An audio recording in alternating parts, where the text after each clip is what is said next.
तो स्वागत है मित्रों आपका इस नए लेक्चर में पॉलिटी थ्रू कॉन्स्टिट्यूशन का। ये हमारा एक सिग्नेचर इनिशिएटिव है to cover entire polity before prelims कि हम जो है real text of the constitution के थ्रू प्रीलिम से पहले पूरी पॉलिटी जो भी महत्वपूर्ण है चीजें उन्हें अच्छे से कवर कर सकें। राइट, स्टार्ट करते हैं। ऑलरेडी हम आर्टिकल 31A, 31B, 31C इन्हें बहुत ब्रॉडली पिछले लेक्चर में कवर कर चुके हैं। यहाँ तक का कॉन्स्टिट्यूशन ऑलरेडी कवर्ड है। You can just go to the playlist जो है क्रिएट कर दी गई है। ठीक है, आप जाकर के वो देख सकते हैं।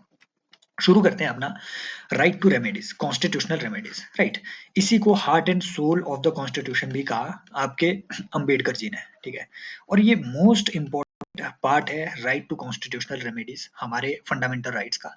Why? Because this right to constitutional remedies is making the fundamental rights alive. Right, ये उन्हें लाइफ देता है। लाइफ कैसे देता है? भाई साहब, मान लो आपको सारे फंडामेंटल राइट दे दिए, बट उनको प्रोटेक्शन कहाँ मिली? फंडामेंटल राइट्स को चलो एक तो लेजिस्लेटिव प्रोटेक्शन मिली है, एक लेजिस्लेटिव प्रोटेक्शन मिली है। लेजिस्लेटिव प्रोटेक्शन कहाँ से मिली है? आर्टिकल 13 में।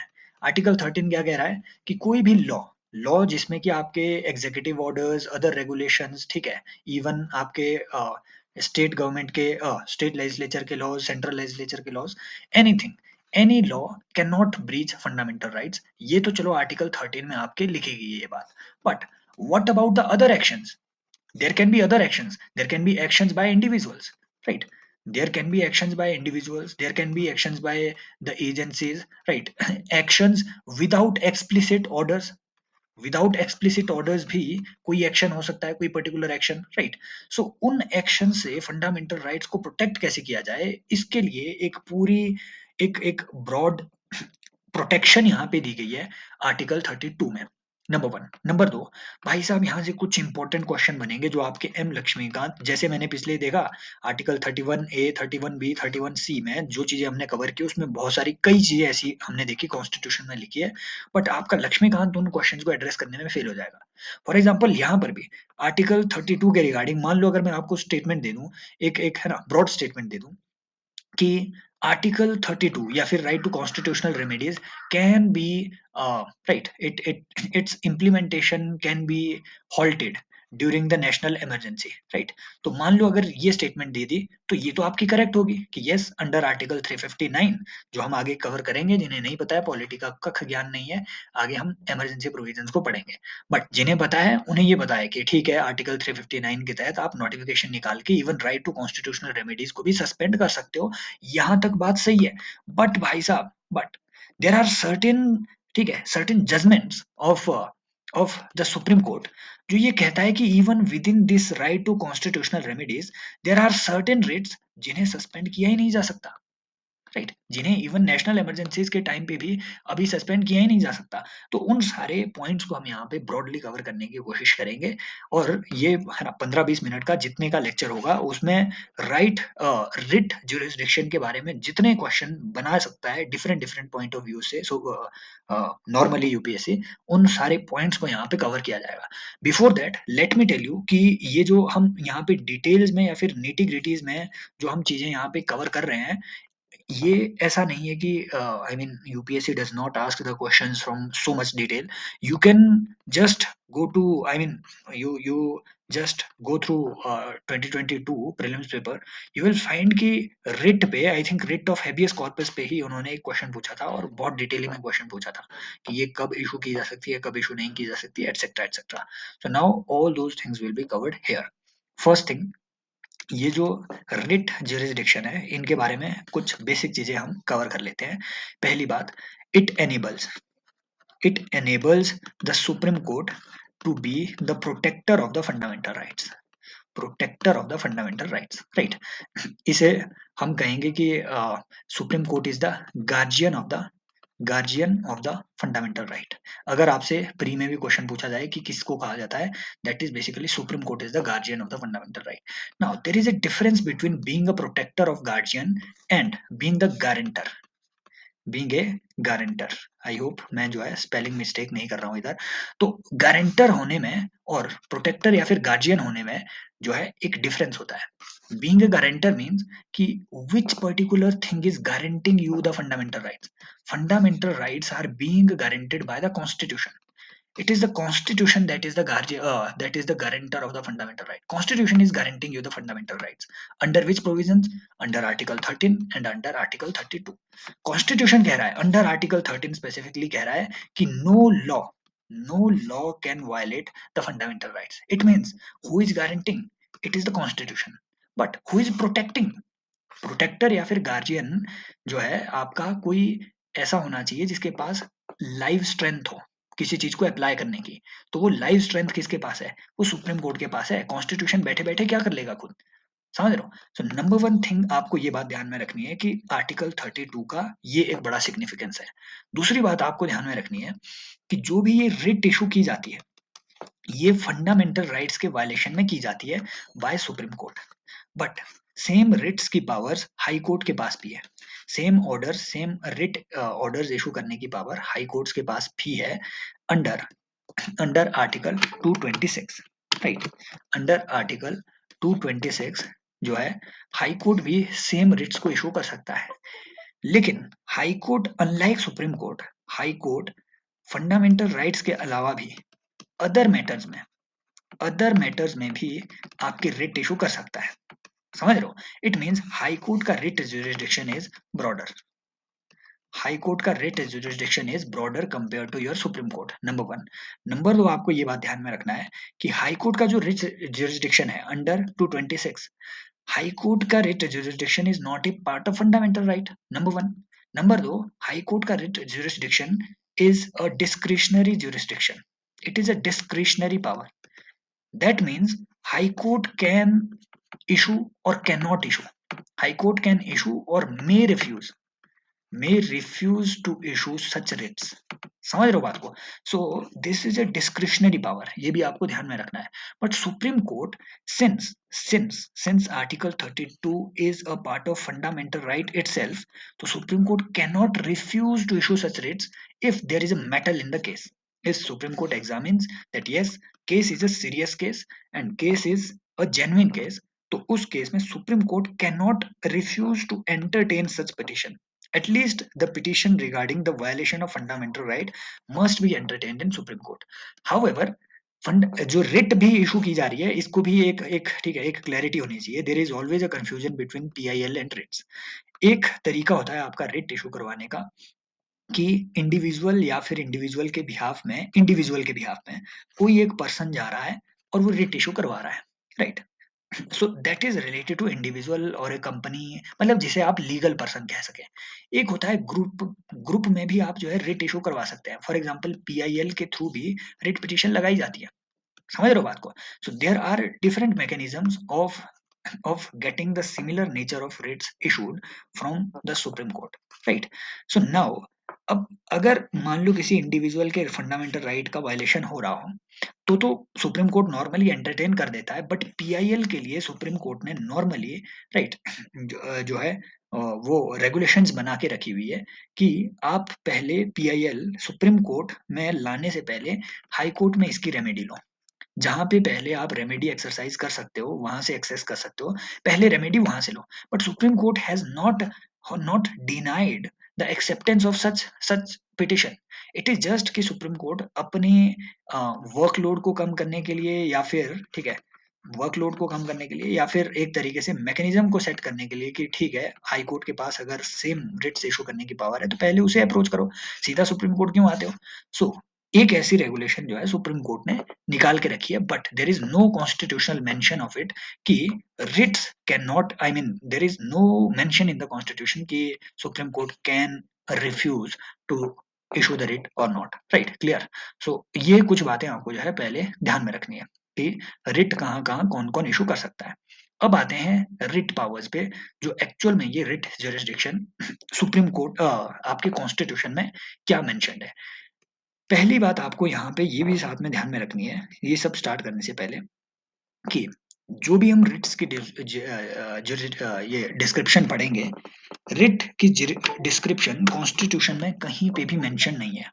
नंबर वन, आपको ये बात ध्यान में रखनी है, there is no mention, no description of writs in the constitution. Number one बात, आपको ये बात ध्यान में रखनी है, there is no description, no definition of any writ in the constitution. Sorry, mention is there, but there is no mention of the description of the writs in the constitution और in any law.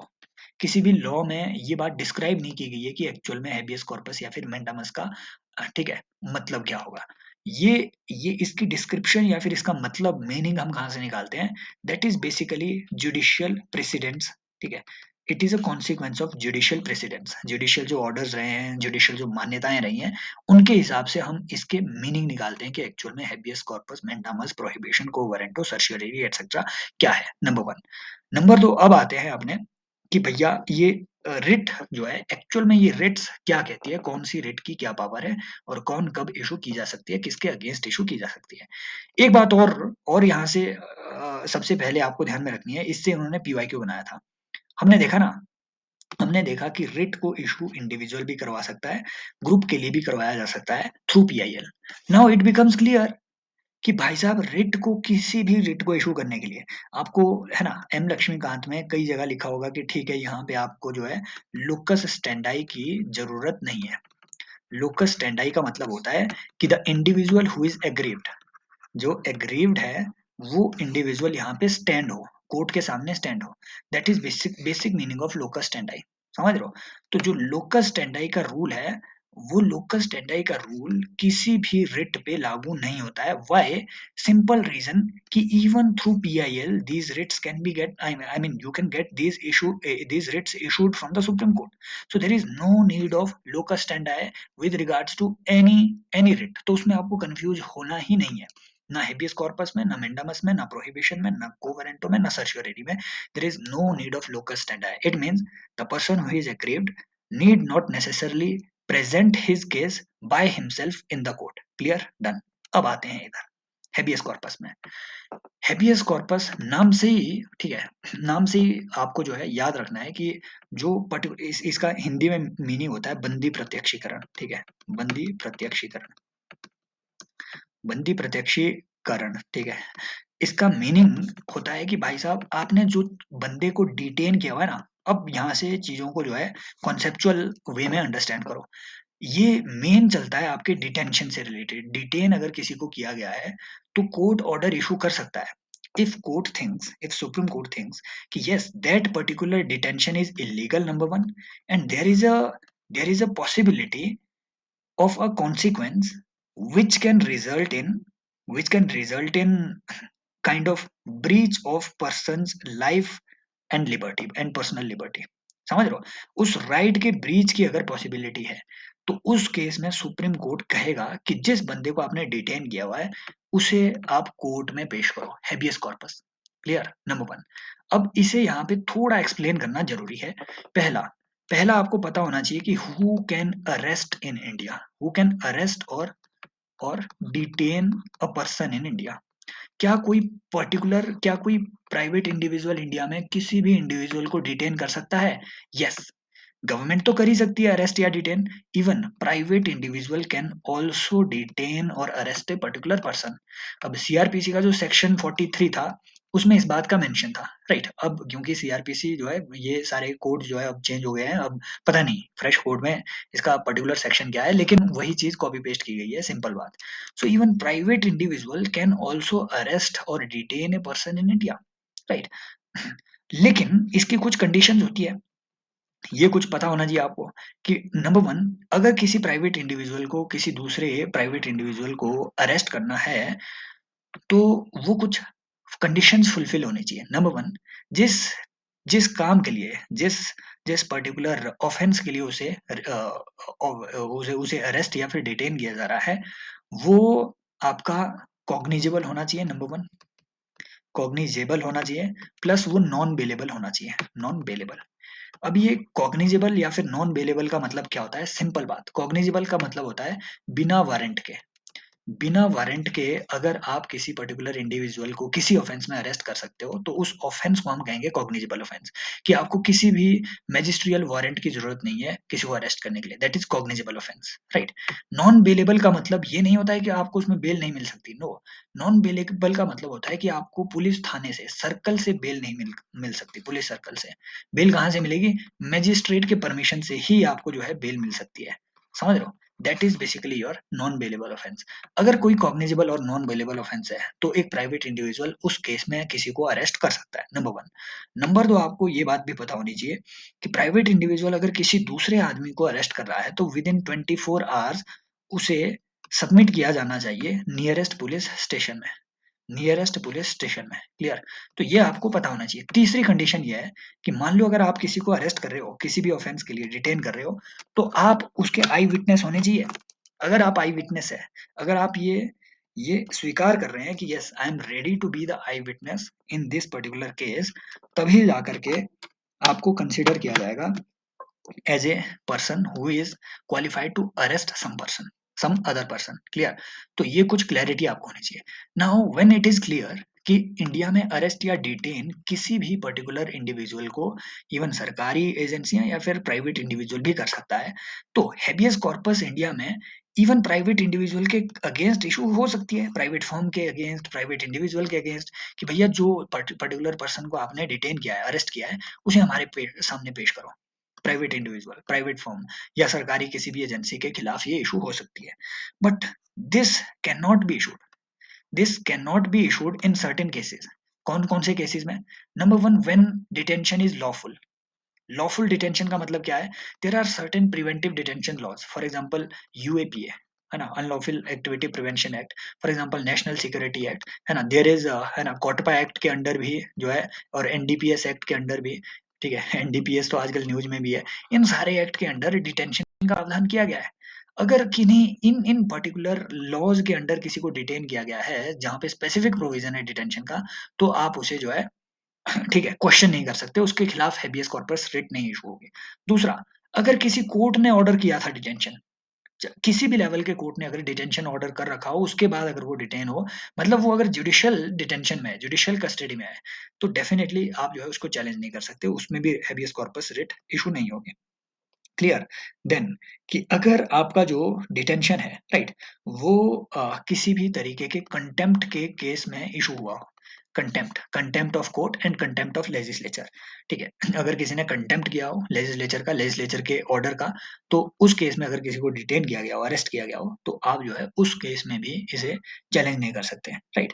या फिर अगर detention court की jurisdiction के outside हो, outside of jurisdiction का मतलब होता है कि मान लो कोर्ट इंडिया में है, सुप्रीम कोर्ट तो इंडिया में है, और डिटेंशन कहीं हुआ है यूएसए में, तो इंडिया सुप्रीम कोर्ट उसमें क्या उखाड़ लेगा, समझ रहे हो बात को? This is about your habeas corpus. Next आते हैं मेंडामस पे। मेंडामस का मतलब होता है काम करो, ऐसे ऐसे याद रखो कि काम करो। मेंडामस मतलब ऐसे, है ना, माइंड डिस्टर्ब होकर के जो एडमिनिस्ट्रेशन है उनका माइंड डिस्टर्ब हो गया और वो काम नहीं कर रहे थे, ऐसे याद रखो। तो अब सुप्रीम कोर्ट ने क्या बोला कि माइंड अपना सही करो मेंडामस से, और काम करो जो तुम्हारी ड्यूटी है। बेसिक मतलब इसका ये होता है कि अगर एडमिनिस्ट्रेशन या फिर कोई एडमिनिस्ट्रेटिव बॉडी, कोई जुडिशियल बॉडी अगर अपना लॉफुल ड्यूटी अबाइड नहीं कर रही है, फॉर एग्जाम्पल पुलिस वाले का काम होता है एफआईआर लिखना, अगर पुलिस एफआईआर नहीं लिख रही है, तो फिर वहां पे भी फंडामेंटल राइट का वायलेशन हो सकता है ना? मान लो आपको किसी ने जाति सूचक शब्दों की गाली दी, और है ना, या फिर अनटचेबिलिटी प्रैक्टिस हुई अंडर, ठीक है, आर्टिकल 17, तो अनटचेबिलिटी को प्रोहिबिट किया गया है, राइट? तो उस केस में आप एफआईआर जरूर लिखाओगे, अगर एफआईआर लिखी नहीं जा रही है तो डेफिनेटली वो आपकी इसका ब्रीच है, आपके फंडामेंटल राइट का ब्रीच है। उस केस में, उस केस में सुप्रीम कोर्ट डायरेक्ट कर सकता है अथॉरिटी को to do the activity, so it promotes activity, कि वो काम करो जो तुम्हारा काम है। That is basically your mandamus. But this mandamus cannot be issued against president or governor. This cannot be issued against the president or governor or any high court, ठीक है, हाई कोर्ट का जो जज है, सॉरी, जो chief justice है high court का, सीजेएचसी, तो उसके खिलाफ भी जो है ये मेंडामस का रिट आप इशू नहीं कर सकते। ये भी आपको ध्यान में रखना है। दूसरी बात, ऐसा रिट उस वक्त इशू नहीं हो सकता जब जब ड्यूटी डिस्क्रिशनरी हो। सिंपल पॉइंट है भाई, अगर ड्यूटी आपकी डिस्क्रिशनरी है, मतलब आपकी इच्छा है, आपकी लीगल इच्छा है कि आप ये काम करो या ना करो, राइट, वो आपकी मर्जी है, उस केस में भी आपको कोई फोर्स नहीं कर सकता है टू गेट दिस, ठीक है, to to get this mandamus writ issued, right. Then contractual obligation को एनफोर्स करने के लिए भी, फॉर एग्जांपल दो पार्टीज के बीच में मान लो अगर कोई कॉन्ट्रैक्ट हुआ है, तो उस कॉन्ट्रैक्ट के ऑब्लिगेशन को, कॉन्ट्रैक्ट तो दो पार्टीज के बीच हुआ है, कोर्ट का है उसमें बीच में आए, राइट, तो कॉन्ट्रेक्चुअल ऑब्लिगेशन को फोर्स करने के लिए भी, वो अलग बात है कि इंडियन कॉन्ट्रैक्ट एक्ट में अलग से वो, ठीक है, इंडियन कॉन्ट्रैक्ट एक्ट जो अलग से बना हुआ है उसमें ये अलग प्रोविजन है कि जो सिविल कोर्ट है वो कॉन्ट्रैक्ट के ऑब्लिगेशन को एनफोर्स करेंगे, but that is not through article 32, that is through a different court. चीजों को कंफ्यूज बिल्कुल नहीं करना है ना। कोई यहाँ पे लॉयर बैठा होगा, वो बोलेगा कि नहीं नहीं नहीं भाई साहब, हमने तो कॉन्ट्रैक्ट को एनफोर्स करवाया है सुप्रीम कोर्ट से या हाई कोर्ट से, that is through different provisions, that is not under article 32, समझ रहे हो। तो कॉन्ट्रेक्चुअल ऑब्लिगेशन को एनफोर्स करने के लिए भी आप इस चीज का यूज नहीं कर सकते, right. And these are the things. और हाँ, प्राइवेट बॉडी के खिलाफ तो इशू नहीं हो सकता ये। अगर प्राइवेट है ना, प्राइवेट बॉडी के खिलाफ कैसे आप इशू करोगे, जब आप है ना कोई सरकार या फिर सुप्रीम कोर्ट किसी एक प्राइवेट बॉडी, किसी कंपनी को कैसे फोर्स कर सकते हो कि हाँ तुम जो है अपने शेयर बेच दो, ऐसा नहीं हो सकता ना, समझ रहे हो बात को। That is your writ of mandamus. फिर आता है रिट ऑफ प्रोहिबिशन। प्रोहिबिशन नाम से ही पता चल रहा है, प्रोहिबिशन मतलब किसी चीज को रोक देना, रोकना। तो मैंडामस क्या कहता था, वो एक्टिविटी करवाता था, प्रोहिबिशन क्या कर रहा है, प्रोहिबिशन इनएक्टिविटी कर रहा है। और गुरु ये बात ध्यान में रखनी है कि पूरी सारी रिट्स में, सारी इन 5 के 5 रिट्स में प्रोहिबिशन अकेली ऐसी रिट है, अकेली ऐसी रिट है आज के दौर में जिसे सिर्फ और सिर्फ जुडिशियल या फिर quasi judicial, quasi judicial body के अगेंस्ट ही इशू किया जा सकता है। मतलब ये किसी एडमिनिस्ट्रेटिव बॉडी के इशू अगेंस्ट इशू नहीं हो सकता, ये किसी ऑफिसर के अगेंस्ट या फिर सरकार के अगेंस्ट इशू नहीं हो सकता, या तो लोअर कोर्ट के अगेंस्ट हो या फिर आपके किसी ट्राइब्यूनल के अगेंस्ट हो, right. So this is basically a purely a judicial writ as of now. ये अकेली ऐसी रिट बची हुई है जिसे सिर्फ इन दो के खिलाफ इशू हो सकता है। ये कब इशू करेगा सुप्रीम कोर्ट, अगर मान लो कहीं पे ब्रीच ऑफ, ठीक है, ब्रीच ऑफ जुरिस्डिक्शन हो रहा हो, मान लो कोई है ना जुरिस्डिक्शन हो रहा हो, मान लो कोई जो लोअर कोर्ट है उसके जुरिस्डिक्शन में ही नहीं है कोई मामला, लेकिन फिर भी वो हियरिंग ले रहा है, राइट। तो सुप्रीम कोर्ट क्या बोलेगा, रोको रोको, थामा थामा थामा, बस रोको, ये प्रोसीडिंग तुम्हारे है ना, तुम्हारे हक की ही नहीं है, तुम्हारे पास अथॉरिटी ही नहीं है इस केस को सुनने की, है ना। मान लो एनजीटी अगर कोई ऐसा केस सुन रहा हो जो कि उसके अथॉरिटी में ना हो, मान लो एनजीटी अगर कोई ऐसी एडमिनिस्ट्रेशन या फिर एनवायरमेंटल एडमिनिस्ट्रेशन का केस सुन रहा हो, राइट, लेकिन एडमिनिस्ट्रेटिव केसेस को सुनना तो कैट के अंडर है, तो दोनों ट्राइब्यूनल्स के बीच डिस्प्यूट आ गया, तो सुप्रीम कोर्ट बीच में आएगा, बोलेगा एनजीटी थामा थामा थामा, रुको रुको रुको रुको, बस रुको, बस। जहां ये रोकने, ये इतनी सी बात, दैट इज योर प्रोहिबिशन। जहां रोका जा रहा है, जहां रोका जा रहा है, प्लस प्लस काम को ट्रांसफर भी किया जा रहा है, जहां सुप्रीम कोर्ट बोला कि ठीक है, प्रोहिबिट किसी को फॉरबिड कर रहा है एक कोर्ट को कि हाँ तुम्हारी जुरिस्डिक्शन की ये बात नहीं है, लेकिन साथ में ट्रांसफर भी हो रहा है वो काम कि तुम्हारी जुरिस्डिक्शन की तो बात नहीं है, लेकिन इसे हम सुन सकते हैं, या फिर इसे हाई कोर्ट सुन सकता है, या कोई अदर ट्राइब्यूनल सुन सकता है, तो उसे हम कहेंगे सर्शियरी। इसमें एक्टिविटी भी हो रही है। इनिशियली ये जो सर्शियरी रिट है, ये सिर्फ और सिर्फ जुडिशियल और क्वाजी जुडिशियल बॉडी के अगेंस्ट इशू होती थी, बट अब जो है ये एडमिनिस्ट्रेटिव बॉडीज के अगेंस्ट भी इशू हो रही है, उन एडमिनिस्ट्रेटिव बॉडीज के अगेंस्ट जो जुडिशियल कैपेसिटी में डिसीजन दे सकते हो, राइट। तो ऐसे कई सारी चीजें होती है, फॉर एग्जांपल आपके जो तहसीलदार हैं, नायब तहसीलदार हैं, they are also acting in judicial capacities, right, लेकिन वो उनके पास वो एक तरीके से जुडिशियल अथॉरिटी का टैग नहीं है। सो इसी वजह से कई सारे ऐसे काम होते हैं जो इवन एडमिनिस्ट्रेशन भी जुडिशियल कैपेसिटी में कर रहा है, तो उस केस में सुप्रीम कोर्ट बीच में आ सकता है, बोलेगा कि नहीं नहीं नहीं, ये तुम्हारी जुरिस्डिक्शन का नहीं है, ये हमें ट्रांसफर करो, समझ रहे हो। वो बेसिकली क्लैश ऑफ, ये काम ही है क्लैश ऑफ जुरिस्डिक्शन को रोकने के लिए। Clear, done. That is basically your writ of सर्शियरी, right. क्योंकि देखो, एडमिनिस्ट्रेशन के खिलाफ रिट ऑफ प्रोहिबिशन इसलिए इशू नहीं हो सकता, प्रोहिबिशन में तो आप सिर्फ रोक रहे हो, राइट। अब मान लो एडमिनिस्ट्रेशन में जितना भी काम होता है वो कुछ सिग्निफिकेंस का होता है, वो सिर्फ ऐसा नहीं है कि लीगल सिग्निफिकेंस का हो, it is having an impact on the people. And आप जो है एडमिनिस्ट्रेशन के काम में सीधा आकर के ऑर्डर नहीं कर सकते कि हाँ तुम रोको और बस रुके रहने दो, नो। प्रोहिबिशन का मतलब ये होता है कि रोको और रुके रहने दो, नो।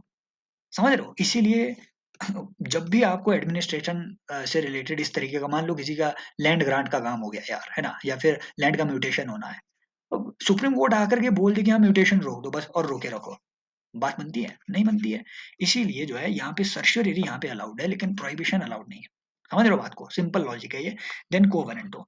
कोवेरेंटो का मतलब होता है under which warrant, under which authority, कि भाई साहब तुम जिस पोस्ट पे, ये उस वक्त इशू होता है, मान लो अगर कोई सरकारी पोस्ट हो, अब इसके भी कुछ एक कंडीशंस है। कोवेरेंटो हर जगह इशू नहीं हो सकता है, रिट ऑफ कोवेरेंटो हर जगह इशू नहीं हो सकता है, इसके कुछ कंडीशंस है। नंबर वन, वो ऑफिस जो है पब्लिक ऑफिस होना चाहिए, या तो नंबर 2, या फिर उस ऑफिस से, अभी जिस ऑफिस की हम बात करेंगे, या फिर उस ऑफिस से जो डिसीजंस आ रहे हैं उसके पब्लिक कॉन्सिक्वेंसेस होने चाहिए, पब्लिक कॉन्सिक्वेंसेस होने चाहिए, राइट। अब ये public office, public consequences etcetera, ये चीजें कहीं पे डिफाइन नहीं है बेसिकली। तो जो रिट ऑफ कोवेरेंटो इशू होगी, अगर इस तरीके के पब्लिक ऑफिसेस को किसी एक इंडिविजुअल ने एक्वायर कर लिया है और कोर्ट को लगता है कि वो इनेबल है ना, एलिजिबिलिटी नहीं रखता था, एलिजिबिलिटी नहीं रखता था उस पर्टिकुलर ऑफिस को होल्ड करने के लिए, then court can issue writ of quo warranto. It is basically a kind of show cause notice, कि भाई साहब हमें कान कॉज बताओ कि आपने किस किस वजह से और किस अथॉरिटी के अंडर ये जो ऑफिस है उसे होल्ड किया अपने पास। That is basically your writ of quo warranto, कि किसी से पूछा सकता है। इवन अगर वो आपको बोले कि रिट ऑफ कोवेरेंटो सिर्फ शो कॉज नोटिस है, नो, इसमें क्वेश भी किया जा सकता है, ऑर्डर ऑफ अपॉइंटमेंट को क्वेश भी किया जा सकता है। I remember there was a I mean I read this case somewhere in 1990s, there was a case कि हाई कोर्ट में एक जो जो गुवाहाटी, ठीक है, गुवाहाटी का जो हाई कोर्ट है, उसमें एक एक जज को अपॉइंट कर दिया था, आई थिंक अग्रवाल, ये कुछ इस तरीके का नाम था, जस्टिस को अपॉइंट कर दिया गया था। Then that appointment was challenged, president ने अपॉइंट किया है, उसे अपॉइंटमेंट को चैलेंज कर दिया गया, एंड देन वो अपॉइंटमेंट के ऑर्डर को क्वेश्चन कर दिया गया। अब आपसे देखो एक एक क्वेश्चन ये भी बन सकता है कि क्या इंडिया में कभी हाई कोर्ट के जज का रिमूवल हुआ है? यस, रिमूवल हुआ है बाय सुप्रीम कोर्ट ऑर्डर, ये यहाँ से क्लैरिटी हुई नंबर वन। नंबर दो, क्या किसी भी हाई कोर्ट के जज का रिमूवल इम्पीचमेंट के थ्रू हुआ है? नो। समझ रहे हो? हाई कोर्ट के जज के रिमूवल के लिए इम्पीचमेंट प्रोसेस के थ्रू किसी का रिमूवल अब तक नहीं हुआ है, ना हाई कोर्ट ना सुप्रीम कोर्ट के। बट हाई कोर्ट के जजेस का रिमूवल जरूर हुआ है, but through through this writ of writ of writ of quo warranto. समझ रहे हो बात को? तो कई ऐसी चीजें हैं, बहुत छोटी छोटी चीजें हैं जहां से अगर हमें थोड़ी क्लैरिटी रहे तो क्वेश्चन फंसने के चांसेस जो है थोड़े कम रहते हैं, राइट। अब हाँ, ये हम वो डिस्कस करना साथ में हेबियस कॉर्पस में भूल ही गए सच में, कि हेबियस कॉर्पस का एक सबसे इंपॉर्टेंट केस है। देखो एडीएम जबलपुर केस आपने सुना होगा इंदिरा गांधी के टाइम का, जिसमें सुप्रीम कोर्ट ने बोला था कि जब नेशनल इमरजेंसी लग रही है, जब नेशनल इमरजेंसी है, तब आपके पास राइट टू लाइफ नहीं होगा। ये सुप्रीम कोर्ट ने उस वक्त जो है अपनी ऑब्जर्वेशन दी थी। बट रिसेंटली 2017-18 में सुप्रीम कोर्ट की फिर से ऑब्जर्वेशन है, अब जिसकी वजह से देखो राइट टू लाइफ जब आपका नेशनल इमरजेंसी के टाइम पे नहीं होगा, हालांकि फिर 44th अमेंडमेंट एक्ट ने इसे चेंज कर दिया और बोला कि आर्टिकल 21 को आप even during national emergency suspend नहीं कर सकते, that is a different matter.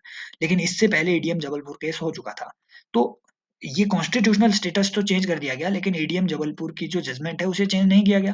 तो ये सुप्रीम कोर्ट ने अब लेटली 2017-2018 में ये जजमेंट आई थी, मैं पढ़ रहा था, जिसमें सुप्रीम कोर्ट ने बोला कि this was a notorious judgment, right, और हम इसे चेंज करते हैं, राइट टू लाइफ उस टाइम भी रहेगा even during your national emergency. अब अगर आपका राइट टू लाइफ उस वक्त रह रहा है, तो इवन दो आर्टिकल 32 को, है ना, क्यूमुलेटिवली सस्पेंड किया गया हो, मान लो अगर आर्टिकल 32 को सस्पेंड कर दिया गया हो ड्यूरिंग नेशनल इमरजेंसी, जो कि किया जा सकता है, even then writ of habeas corpus will remain effective. ये बात आपको ध्यान में रखनी है। समझ रहे हो? अगला, कि यहाँ पे ये बात भी साथ में लिखी हुई है, बहुत हौच पौच हो गया इधर तो, ड्राइंग बहुत बन गई। तो यहाँ ये बात साथ में लिखी हुई है इसी इसी इसी आर्टिकल में, कि भाई साहब पार्लियामेंट के पास, ऑल्दो यहाँ पे 5 रिट मेंशन्ड है, पार्लियामेंट के पास ये पावर होगी कि इन रिट्स को एनी अदर कोर्ट माने किसी भी ट्रिब्यूनल, किसी भी court, lower court, supreme court के अलावा, आई मीन हाई कोर्ट और सुप्रीम कोर्ट के अलावा किसी भी दूसरे कोर्ट को आप ये रिट इशू करने की अथॉरिटी दे सकते हैं, number 1। Number 2, parliament can create a new writ as well. समझ रहे हो, नई रिट वो क्रिएट भी कर सकते हैं, इन 5 के अलावा एक नई रिट पावर वो क्रिएट भी कर सकते हैं। ये भी आपको जो है ध्यान में रखना है। समझ रहे हो, बाकी इसमें प्रोटेक्शन दी गई है कि this right, I mean article 32 shall not be suspended except otherwise provided in this constitution. It means it can be suspended if otherwise is provided in the constitution. That otherwise is article 359 जो कहता है कि national emergency के time पे अगर आपको किसी भी राइट को सस्पेंड करना है तो आप मेरे अंडर, मतलब आर्टिकल 359 के अंडर एक सेपरेट नोटिफिकेशन इशू कर सकते हैं। आई होप ये जो है इसमें क्लैरिटी आपको आई होगी रिट से रिलेटेड। अगर कोई भी क्वेश्चन आएगा, बहुत लंबा हो गया lecture, again again again over explanation हो ही जाता है, लेकिन फिर भी आई होप ये थोड़ी क्लैरिटी आई होगी। Thank you so much, take care, bye bye, keep loving and keep giving your feedback in the comment section. बाकी मिलते रहेंगे, और टेलीग्राम को ज्वाइन करना हो तो लिंक मिलेगा आपको डिस्क्रिप्शन में। Take care, bye bye.